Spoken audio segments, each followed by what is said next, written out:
Ветрот го исчисти воздухот во Скопје и ги однесе мерките за загадување, кои беа на сила само еден ден. Сабајле важеше бесплатниот јавен превоз, сега не важи. Практично дел од граѓаните кои тргнаа на работа со автобус, на враќање дома мора да си платат карта, бидејќи во меѓувреме власта се предомисли, па ги запре мерките. Не располагаме со точен број на патници кои ја искористија можноста за бесплатен јавен превоз. Од увидот на терен бројката на превезени патници во режимот на бесплатен превоз е незначителна.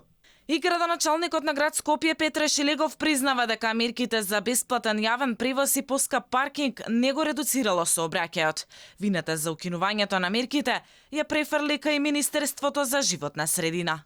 Вонредните мерки за големена аерозагаденост ги утврдува Министерството за животна средина. Согласно акциониот план, градот има определени обврски во моментот кога ќе добиеме известување од само Министерството и владата да постапиме. Едно од тие мерки е воведување на бесплатен јавен превоз со цел да го дестимулираме автомобилскиот сообраќај, во што за жал не успеваме. Ама тоа не е вина нити на градот, нити на владата, веројатно некои навики кои што ќе треба да ги промениме.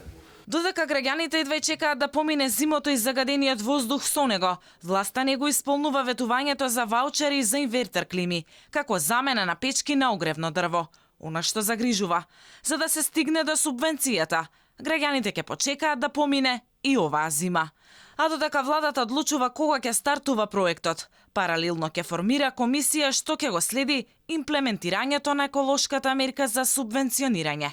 Бесплатен јавен превоз, двојно поскап паркинг и стопирање на градежните работи беа дел од мерките кои ги воведе власта пред некој ден, како заштита од аерозагадувањето, но ги укина затоа што концентрацијата на отровните PM10 честички паднала под 175 микрограми на метар кубен, граница што сами си ја поставија надлежните институции. Сепак, се над 50 микрограми се смета за загаден воздух, но мерките владата ги носи само ако бил воздухот екстремно загаден повеќе од 2 дена.